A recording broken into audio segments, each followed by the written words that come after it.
भाई और बहनों, तूफान आ रहा है उत्तर प्रदेश में और बिहार में। इंडिया गठबंधन का तूफान आ रहा है, मैं आपको बता रहा हूं।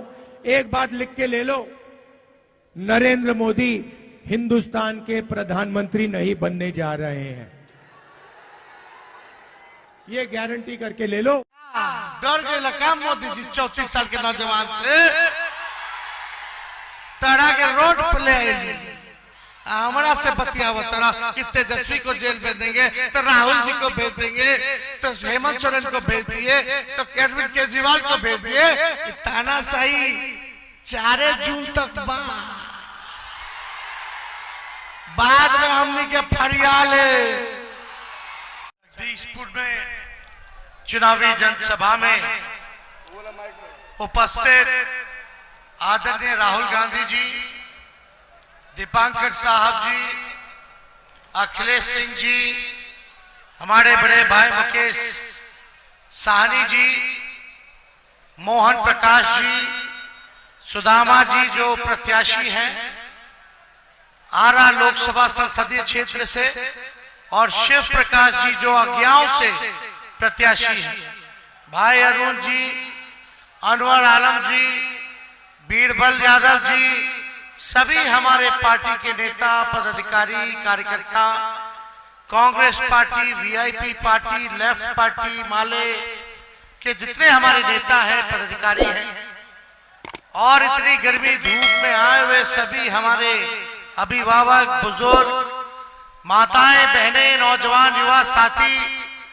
आपको सबसे पहले हाथ जोड़ करके धन्यवाद देते हैं कि आप इतनी बड़ी संख्या में, इतनी गर्मी लू में आप लोग आए। और देखिए, ये बाबा वीर कुंवर सिंह जी की धरती है, और आप लोगों के बीच हम ये कहना चाहते हैं कि आप देखिएगा पूरे शाहाबाद इलाके में, पाटलिपुत्रा में मीशा भारती जी चुनाव लड़ रही है, आरा से सुदामा जी लड़ रहे हैं, बक्सर से सुधाकर सिंह जी लड़ रहे हैं, और काराकाट से हमारे राजा राम कुशवाहा जी लड़ रहे हैं, और सासाराम से मनोज राम जी चुनाव लड़ रहे हैं। तो ये आप देखिएगा, जहानाबाद से सुरेंद्र यादव जी, सभी लोगों को हम लोग साथ लेके चल रहे हैं। पिछड़े भाई, दलित भाई, अगड़े भाई, सब लोगों को हम लोगों ने इस बार प्रतिनिधित्व देने का काम किया। तो आप लोगों से अपील है कि महागठबंधन को आरा से सुदामा जी को, शिव प्रकाश जी को गांव से एक एक वोट 3 तारा पर बटन दबा करके भारी बहुमत से आप लोग विजय बनाने का काम कीजिए। आप लोग जानते हैं हमको बैठ के बोलना पड़ रहा है, हड्डी में चोट है इसलिए बैठ के बोलना पड़ रहा है, लेकिन हमारा जो शरीर का दर्द है वो नौजवान के बेरोजगारी के दर्द से बहुत कम है। आपका दर्द ज्यादा है, जो आपका गरीबी का दर्द, जो महंगाई का दर्द है, वो तेजस्वी के दर्द से ज्यादा है। और हमने फैसला लिया है, जो लोग संविधान, लोकतंत्र, भाईचारे को खत्म करना चाहते हैं, जब तक नरेंद्र मोदी जी को बेड रेस्ट नहीं करा देते, तब तक तेजस्वी बेड रेस्ट करने वाला नहीं है। जब तक अपने नौजवान भाइयों को हम और राहुल गांधी जी मिलकर के बेरोजगारी से आजादी नहीं दिला देते, तब तक हम लोग चैन से बैठने वाले नहीं हैं।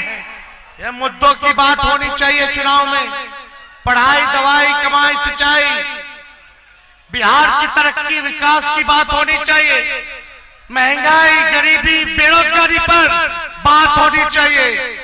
लेकिन देश के प्रधानमंत्री 10 साल से प्रधानमंत्री हैं, वो बेकार की बात करते, मुद्दे की बात नहीं करते। आप लोग देखे होंगे मोदी जी का जो भाषा है, उस भाषा में कितना गिरावट आ चुका है। लगता ही नहीं है कि कोई प्रधानमंत्री भाषण दे रहा है। लगता है क्या मोदी जी भाइयों बहनों के लिए क्या किया ये न बताइए। खाली भाइयों बहनों अब क्या कह रहे मोदी जी बिहार आके, ये लालटेन वाला जो है मुजरा कर रहा है। अरे मोदी जी एक 34 साल के नौजवान को रोड पे ले आए और आप हमको बताइए कौन क्या कर रहा है। ये भाषा प्रधानमंत्री की होनी चाहिए। ये मुजरा, मटन, मछली और क्या क्या मंगलसूत्र, मुसलमान मंदिर, मामा मामा मामा खाली यही कर रहे, मिमिया रहे मामा मामा।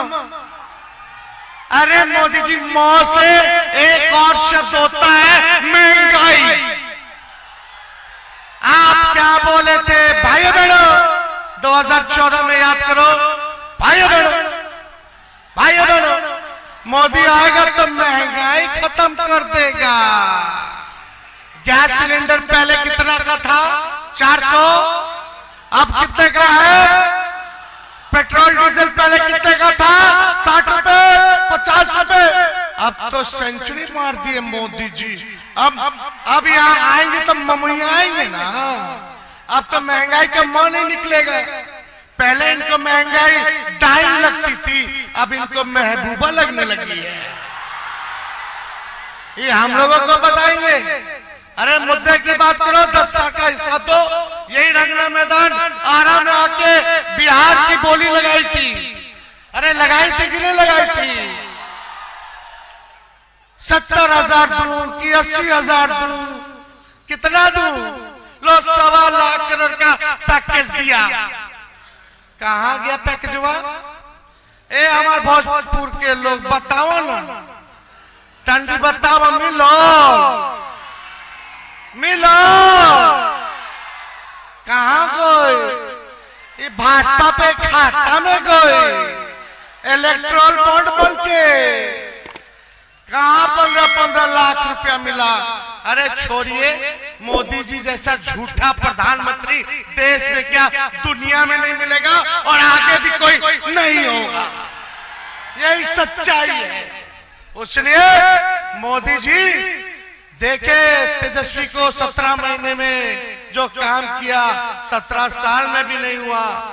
5 लाख लोग की नौकरी, 3 लाख प्रक्रिया थी, 4.5 लाख नियोजित शिक्षक के राजकीय कर्मी के दर्जा, तालमी मरकज, स्वयं सहायक समूह, विकास समिति, आंगनबाड़ी के मानदेय को दुगुना, IT policy, sports policy, tourism policy हमने कराया। बिहार में पहली बार इन्वेस्टर मीट कराया, 50,000 करोड़ का MOU साइन करवाया हम लोगों ने।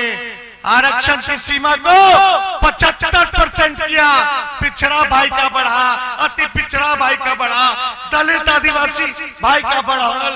और मोदी जी आपने क्या किया 10 साल जरा बता दो। जगदीशपुर की जनता बताओ, एक काम जो मोदी जी ने जगदीशपुर के लिए अगर किया हो तो आप हमको बता दीजिए। खाली ठगे ना, यारा आए थे का, यहाँ कहा लाए, यहाँ लड़कवन सब ढूंढा था हमारा अग्निवीर वाला। यहाँ हिम्मत ना करिए। अरे ढूंढा तरह की ना, हाँ कि ना, हाँ तो हिसाब हो ही जाए। मोदी जी आए बिहार, काराकाट आए थे, बोले कि तेजस्वी को जेल भेज देंगे हेलीकॉप्टर और 2-4 दिन घूम लेने दो। बोलते कि तेजस्वी को जेल भेज देंगे, इसीलिए क्योंकि हमने नौकरी दिया, इसीलिए हमने टूरिज्म पॉलिसी, स्पोर्ट्स पॉलिसी बनाया, इन्वेस्टर मीट कराया, जाति आधारित गणना कराया, 75% आरक्षण की सीमा को बढ़ाया। और क्या डर गए लगा मोदी जी 34 साल के नौजवान से। तरह के रोड पे ले आए, हमारा से बतियावा तरह कि तेजस्वी को जेल भेज देंगे, तो राहुल जी को भेज देंगे, तो हेमंत सोरेन को भेज दिए, तो अरविंद केजरीवाल को भेज दिए।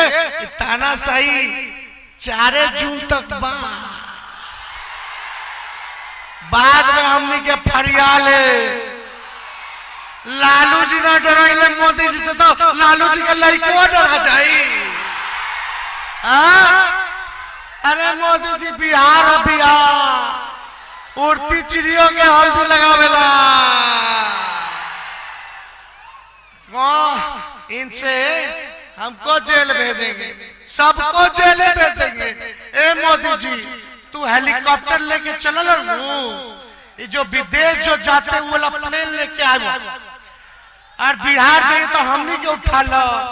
दिल्ली से अरविंद केजरीवाल जी को उठा ही लिए, तमिलनाडु में स्टालिन जी को उसमें ढाल लिए, उद्धव ठाकरे शरद पवार जी को उसमें ढाल लिए, बंगाल में ममता बनर्जी को ढाल के ले चलो तिहाड़।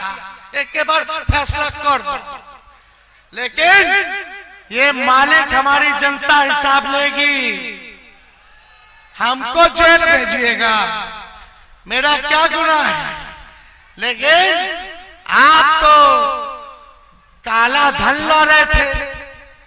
ये जो महिला का 3,000 महिला के साथ शोषण किया, उसके लिए वोट मांगे, उसको विदेश भगा दीजिएगा और तेजस्वी को गिरफ्तार करिएगा। पहलवान महिला के साथ जो बदसलूकी किया, रेप किया, शोषण किया, उसके बेटा को टिकट दीजिएगा और तेजस्वी को जेल भेजिएगा। नोटबंदी का घोटाला करके पूरा बीजेपी हर जिला में दफ्तर ले लिया, अपने घोटाला किए और तेजस्वी को जेल भेजिएगा। कोरोना में वैक्सीन का घोटाला किए कि नहीं किए? बिहार में सृजन घोटाला, बालिका गृह, उसका लोग इनके ना जेल में भेजिए। जो तेजस्वी युवा के लिए बेरोजगारी के लिए लड़ रहा है, गरीब के लिए लड़ रहा है, किसान के लिए लड़ रहा है, उसको ही जेल भेजना चाहते हैं, तो उनको भी कह देते हैं ये दिल्ली और झारखंड नहीं, ये बिहार है, हाथ लगा करके जरा दिखाइए, हम लोग एक से एक हिसाब कर देंगे। तो ज्यादा समय नहीं के राहुल गांधी जी आए हैं और आप सबके तरफ से हम राहुल गांधी जी के पूरा स्वागत करते हैं इस भोजपुर की धरती पर, बाबा कुंवर सिंह के धरती पर। लेकिन हर जात के भाई सब लोग मिलकर के एकदम मिजाज रखिए टनाटन टनाटन टनाटन। अरे मिजाज बानू टनाटन टनाटन, नौकरी मिलेगा फटाफट फटाफट फटाफट, बहन लोग के खाता में ₹1,00,000 जाए खटाखट खटाखट खटाखट। अब भाजपा हो जाए सफाचट सफाचट सफाचट। और लालटेन 3 तारा पे वोट पड़ी, पंजाब पे वोट पड़ी, टकाटक टकाटक टकाटक। तो इन्हीं चंद शब्दों के साथ एक बार हाथ उठा करके आशीर्वाद दीजिए। हाथ उठाइए सब लोग, आशीर्वाद मानो, सुदामा जी को जिताइए। बाद में और अज्ञाओं से लड़ रहे शिव प्रकाश जी, उनको आप लोग विधानसभा का चुनाव जिताइए। बहुत बहुत धन्यवाद। जय हिंद, जय बिहार। दोस्तों, हमारे बीच में इंडिया गठबंधन के नेता श्री राहुल गांधी जी उपस्थित हैं। मैं उनसे आग्रह करता हूं कि वह आपको संबोधित करें। श्री राहुल गांधी जी।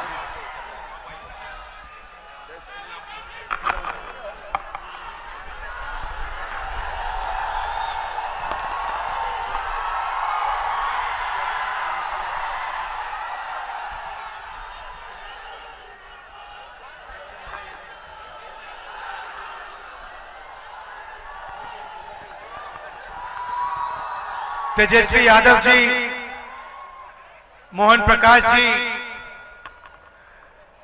अखिलेश प्रसाद जी, दीपांकर भट्टाचार्य जी, मुकेश साहनी जी, कुंवल जी, मीना तिवारी जी, रमेश्वर प्रसाद जी, राजा राम सिंह जी, राम विष्णु सिंह जी, यहां इंडिया गठबंधन के कैंडिडेट सुदामा प्रसाद जी, आइए आइए यहाँ आइए।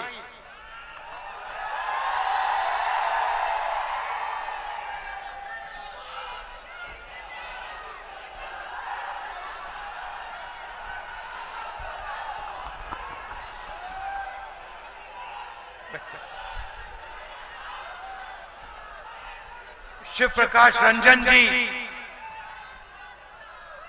जो यहां विधानसभा का चुनाव लड़ रहे हैं, स्टेज पे इंडिया अलायंस के वरिष्ठ नेता, इंडिया गठबंधन के सारे प्यारे कार्यकर्ता, भाइयों और बहनों, प्रेस के हमारे मित्रों, आप सबका यहां बहुत बहुत स्वागत।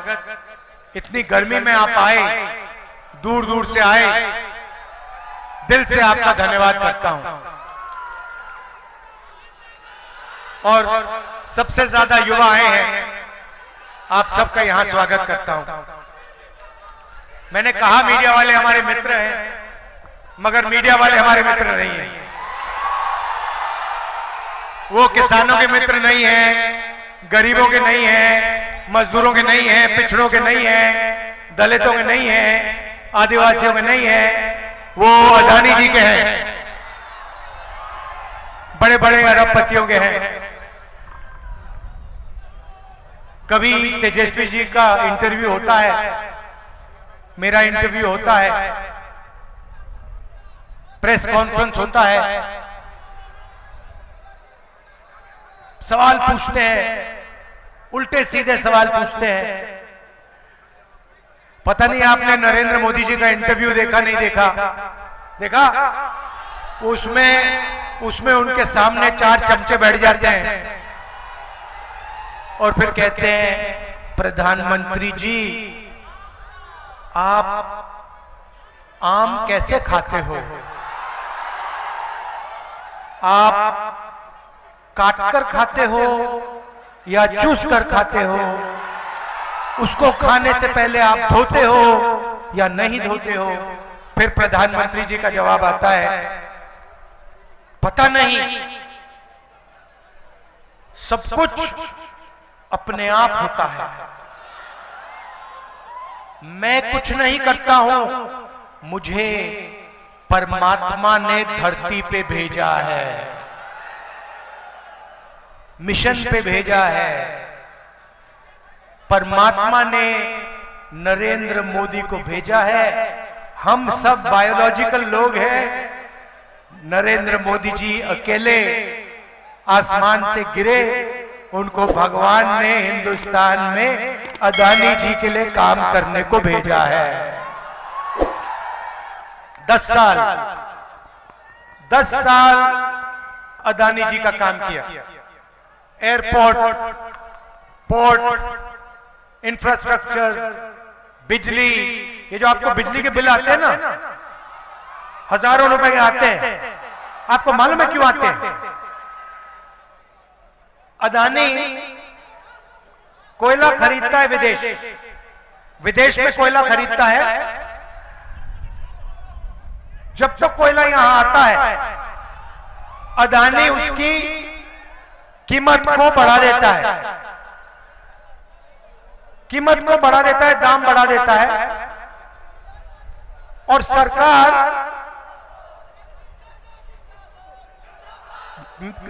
कोयले को महंगे दाम पे उसकी मदद करने के लिए खरीदती है। पैसा कौन देता है?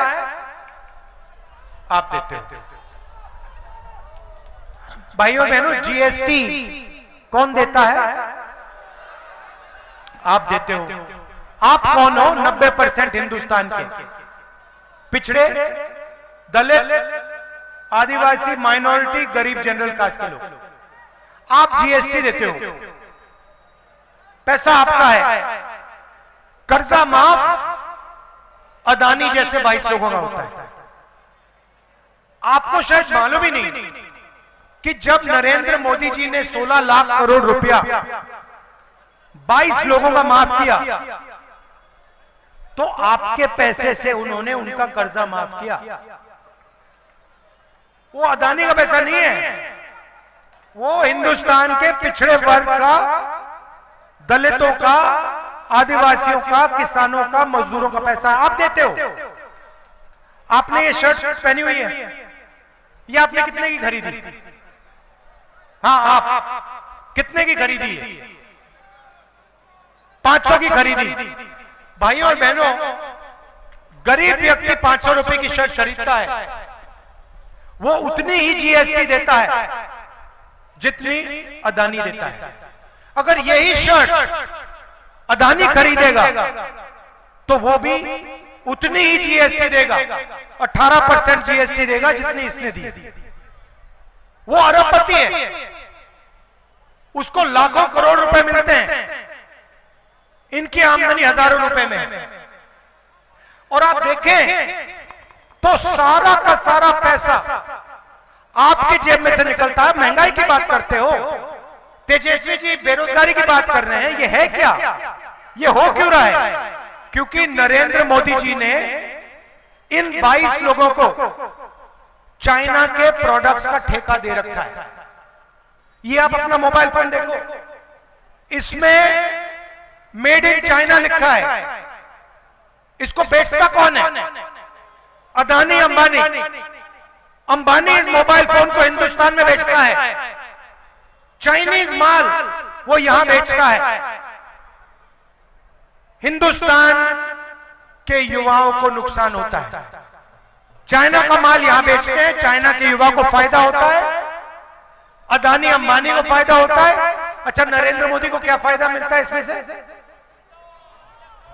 मैं बताता हूं। 24 घंटा मीडिया वाले उसका चेहरा दिखाते हैं। तो होता क्या है, नरेंद्र मोदी आपका पैसा, जीएसटी का पैसा इन 22 लोगों को देते हैं। इनको चाइना की कंपनियों के ठेके दे रखे हैं। आप चाइना का माल खरीदते हो, महंगाई बढ़ती जाती है, और नरेंद्र मोदी का चेहरा ये मीडिया वाले 24 घंटा आपको दिखाते हैं, और नरेंद्र मोदी आपका ध्यान इधर उधर करते हैं।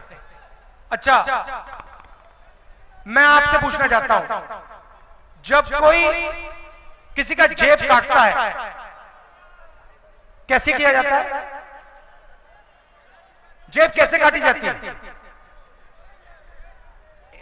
एक आदमी आता है, सबसे पहले ध्यान इधर उधर करता है, सही बात। दूसरा आदमी पीछे से जेब काटता है, सही बात। और तीसरा आदमी डंडा लिया खड़ा रहता है कि कोई धो तो मैं मारूं, सही बात। ध्यान इधर उधर करने वाला नरेंद्र मोदी, जेब काटने वाला अदानी, डंडा वाला अमित शाह। और जेब किसकी कट रही है? आपकी। और आपको कहते हैं, कभी कहेंगे देखो आसमान की ओर देखो, नरेंद्र मोदी सी प्लेन पे उड़ रहा है। फिर कहेंगे वो देखो देखो देखो समुद्र के नीचे चला गया। फिर आपको मीडिया दिखाएगी समुद्र के नीचे नरेंद्र मोदी। फिर दिखाएंगे गंगा जी में नरेंद्र मोदी चलते हुए। तैर नहीं सकते। पहले मगरमच्छ से लड़ाई की थी, मगर अब गंगा में तैर नहीं पाते। कभी पाकिस्तान की बात होगी, कभी चाइना की बात होगी, फिर मीडिया वाले कभी आपको अंबानी जी की शादी दिखा देंगे, उसमें 8 करोड़ की घड़ी दिख जाएगी। मगर कभी आपने गरीब व्यक्ति को मीडिया पे देखा है? किसान को देखा कभी? मजदूर को कभी देखा मीडिया पे? सवाल नहीं उठता। ये आपका है ही नहीं, बिल्कुल बिका हुआ है, ये उनका है। ये अब इंडिया गठबंधन के सामने 2 बड़ी समस्याएं हैं। एक पहली समस्या है कि नरेंद्र मोदी जी ने अमीरों को अमीर कर दिया है, 22-25 लोगों को, और गरीबों को गरीब कर दिया है। गरीब गरीब होते जा रहे हैं, अमीर अमीर होते जा रहे हैं। और भैया, अगर 1 करोड़ अमीर होते या 10 करोड़ अमीर होते तो बात चल जाती। मगर हिंदुस्तान में सिर्फ 25-30 लोग हैं जो अरबपति हैं, और बाकी हिंदुस्तान करोड़ों लोग गरीबी में धंसे पड़े हुए। तो एक पहली बात ये अन्याय हो रहा है, और दूसरी बात, दूसरी मुश्किल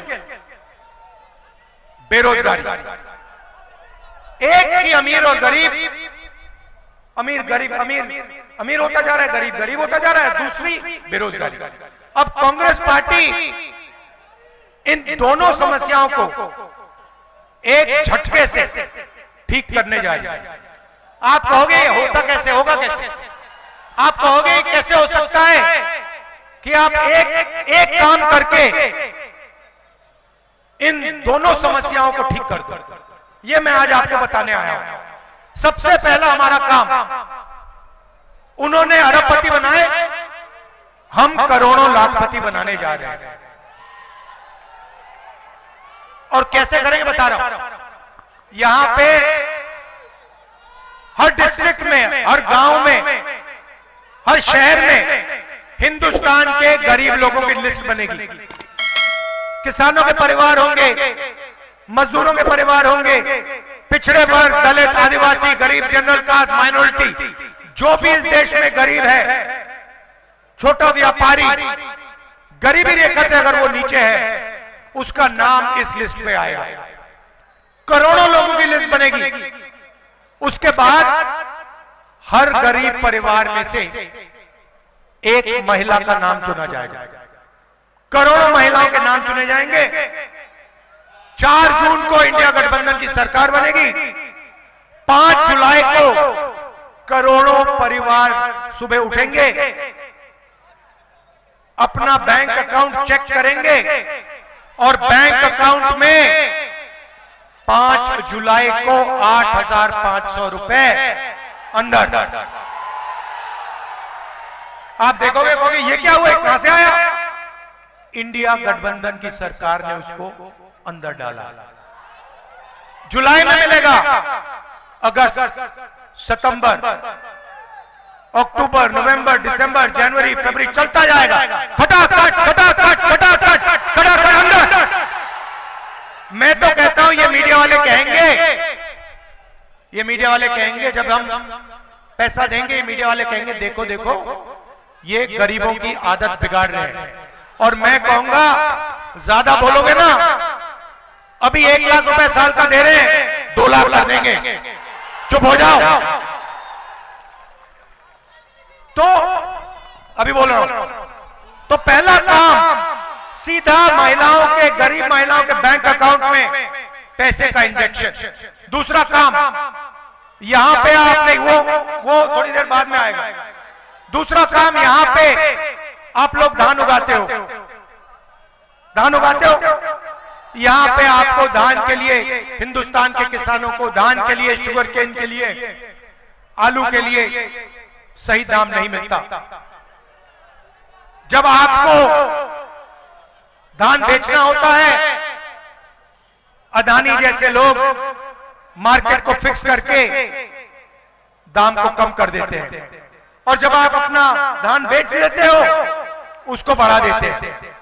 तो पहली बार हिंदुस्तान की सरकार हिंदुस्तान के किसानों को, बिहार के किसानों को कानूनी मिनिमम सपोर्ट प्राइस, कम से कम दाम धान के लिए, अनाज के लिए, शुगर केन के लिए देने जा रही है। दूसरा काम उन्होंने 16 लाख करोड़ रुपए कर्जा माफ किया। हम हिंदुस्तान और बिहार के किसान का कर्जा माफ करने जा रहे हैं। तो महिलाओं के जेब में पैसा, किसानों को पैसा, मजदूरों को आज 250 रुपए मिलते हैं मनरेगा में, हम 400 करने जा रहे हैं। आशा आंगनवाड़ी महिलाओं की जो आमदनी है उसको हम दुगना करने जा रहे हैं। अभी यहां युवा देख रहे हैं, कह रहे हैं भैया ये क्या हो रहा है, किसान को पैसा मिल रहा है, महिलाओं को मिल रहा है, मजदूरों का आपने दे दिया, हमारा क्या होगा?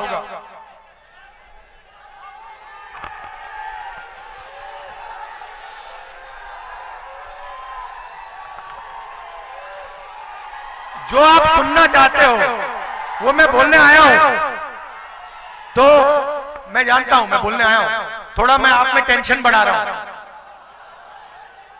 तो अब युवा कहेंगे कि हमारा क्या होगा? सबसे पहले हिंदुस्तान के बेरोजगार युवाओं को हम पहली नौकरी पक्की का अधिकार देने जा रहे हैं। 1 साल की नौकरी मिलेगी, प्राइवेट सेक्टर, पब्लिक सेक्टर में HAL, BHEL जैसी कंपनीज में, प्राइवेट सेक्टर में सरकारी अस्पताल, सरकारी कॉलेजेस, सरकारी यूनिवर्सिटीज में 1 साल की होगी। बेहतरीन ट्रेनिंग मिलेगी, जॉब एक्सपीरियंस मिलेगा। महीने का 8,500 रुपए बैंक अकाउंट के अंदर ठक ठक ठक ठक ठक ठक ठक। साल का 1 लाख रुपया। उसके बाद हिंदुस्तान को एक बेहतरीन ट्रेंड वर्कफोर्स मिलेगी। अब अग्निवीर की बात देखिए, नरेंद्र मोदी जी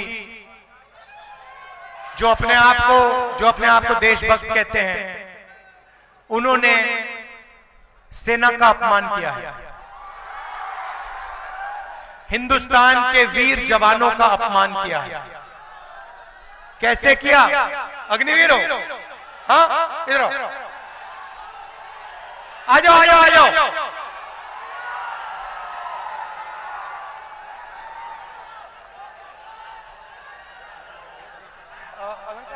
अग्निवीर है, अग्निवीर है, अग्निवीर बोलो।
ये अग्निवीर है विकास कुमार।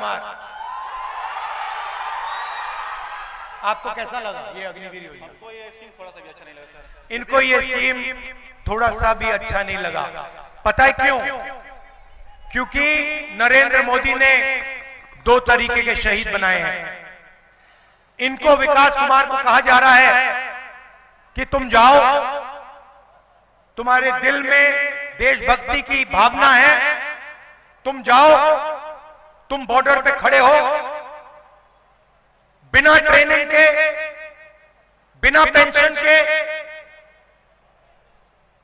बिना कैंटीन, और अगर तुम्हारे साथ कुछ होता है, अगर तुम शहीद होते हो, तो हिंदुस्तान की सरकार तुम्हारे साथ नहीं खड़ी होगी। अगर तुम शहीद होते हो, तुम्हें शहीद का दर्जा नहीं मिलेगा, क्योंकि तुम अग्निवीर हो, तुम नॉर्मल जवान नहीं हो। भाइयों और बहनों, यह सिर्फ सेना का नहीं, हर देशभक्त का अपमान है, और हम इस बात को मानने के लिए तैयार नहीं है कि 2 शहीद होंगे। एक तरीके का शहीद होगा, सबको पेंशन मिलेगी, सबके परिवार की रक्षा होगी, सबको कैंटीन मिलेगी, सबको पेंशन मिलेगी।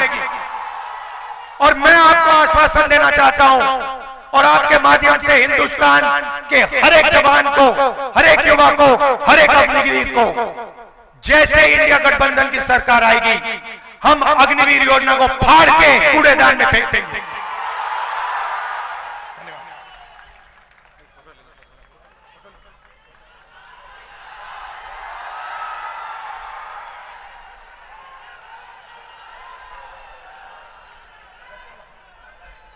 हम अग्निवीर योजना को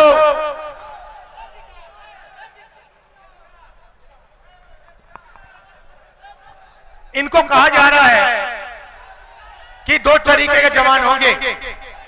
एक अमीर घर का बेटा होगा, जिसे जवान कहा जाएगा, जिसको शहीद का दर्जा मिलेगा, और दूसरा गरीब घर का बेटा होगा, बिहार के किसान का बेटा होगा, जो सेना में जाएगा, उसको सेना से निकाल दिया जाएगा। उसको ना पेंशन मिलेगी, ना शहीद का दर्जा मिलेगा, ना कैंटीन मिलेगी। अगर उसके साथ कुछ होता है सरकार उसकी रक्षा नहीं करेगी। हम इस बात को नहीं मानेंगे, अग्निवीर योजना को फाड़ के कूड़ेदान में डालेंगे।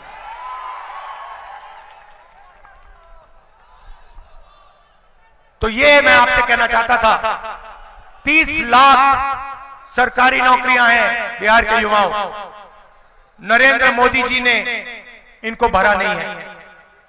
अदानी जी का काम किया, मगर जब नौकरी देने का समय आया नहीं दी। जैसे हमारी सरकार बनेगी 30 लाख सरकारी नौकरियां हम आपके हवाले कर देंगे। जैसे बिहार में तेजस्वी जी ने किया, नौकरी देने का काम किया, जैसे इन्होंने किया अंकल जी भाग गए, घबरा गए, भाग गए। वैसे ही जब दिल्ली में सरकार आएगी, इंडिया गठबंधन की सरकार 30 लाख सरकारी नौकरियां आपके हवाले कर देगी। भाई और बहनों, आखिरी बात और सबसे जरूरी बात, यह चुनाव संविधान का चुनाव है। यह पहला चुनाव है जहां अंबेडकर जी के संविधान पर नरेंद्र मोदी, अमित शाह, बीजेपी के कार्यकर्ता, बीजेपी के नेता सवाल उठा रहे हैं। उन्होंने खुल के कहा है, बीजेपी के नेताओं ने खुल के कहा है कि अगर हमारी सरकार आएगी तो हम संविधान को खत्म कर देंगे, फाड़ के फेंक देंगे। बीजेपी के नेताओं, सपना मत देखो, आपकी सरकार नहीं आ रही है, आपकी सरकार जारी है। और मैं स्टेज से गारंटी दे रहा हूं, नरेंद्र मोदी हिंदुस्तान के प्रधानमंत्री नहीं रहेंगे, क्योंकि उन्होंने युवाओं को रोजगार नहीं दिया, अग्निवीर योजना लाए, किसानों की मदद नहीं की, जाति जनगणना पे बिल्कुल चुप हो गए। भाई और बहनों, देश में 50% पिछड़ा वर्ग है, 15% दलित, 8% आदिवासी। हमने जाति जनगणना की बात उठाई, हमने कहा कि जाति जनगणना होनी चाहिए, देश को पता लगना चाहिए इस देश में पिछड़े वर्ग के कितने लोग हैं, दलित कितने, आदिवासी कितने, गरीब जनरल कास्ट के कितने, माइनॉरिटी कितने। हमने यह भी कहा कि सिर्फ जाति जनगणना नहीं होनी चाहिए, आर्थिक सर्वे होना चाहिए और हर संस्था का सर्वे होना चाहिए। हम जानना चाहते हैं कि हिंदुस्तान की सरकार में, मीडिया में, जुडिशरी में कितने पिछड़े लोग हैं, कितने दलित हैं, कितने आदिवासी हैं, कितने गरीब जनरल कास्ट के लोग हैं। जैसे ही मैंने ये बात बोली, नरेंद्र मोदी जी कहते हैं हिंदुस्तान में कोई जाति नहीं है, हिंदुस्तान में सिर्फ 2 जात हैं, एक अमीर जात, एक गरीब जात। तो मोदी जी, अगर हिंदुस्तान में सिर्फ 2 जात हैं तो आप ओबीसी कैसे बन गए? आप अपने आप को 24 घंटा ओबीसी कहते हो, और जब पिछड़ों की मदद करने की बात आई, जाति जनगणना, इकोनॉमिक सर्वे, संस्थाओं का सर्वे कराने की बात आई, तो आप चुप हो गए, भाग गए और आपने कहा कि देश में कोई जाति नहीं है, सिर्फ 2 जातियां हैं, अमीर और गरीब। भाई और बहनों, हमारी सरकार आएगी, जाति जनगणना कराएंगे, इकोनॉमिक सर्वे होगा, संस्थाओं का सर्वे होगा, और ये जो 50% का रिजर्वेशन का लिमिट लगा रखा है, इसको हम तोड़ के फेंक देंगे। मैं आपका दिल से धन्यवाद करना चाहता हूं। आप सब दूर दूर से आए, इतने प्यार से आपने हमारी बात सुनी, दिल से धन्यवाद करता हूं। और भूलिए मत, अग्निवीर को हम फाड़ के कूड़ेदान में फेंकने जा रहे हैं। धन्यवाद, जय हिंद।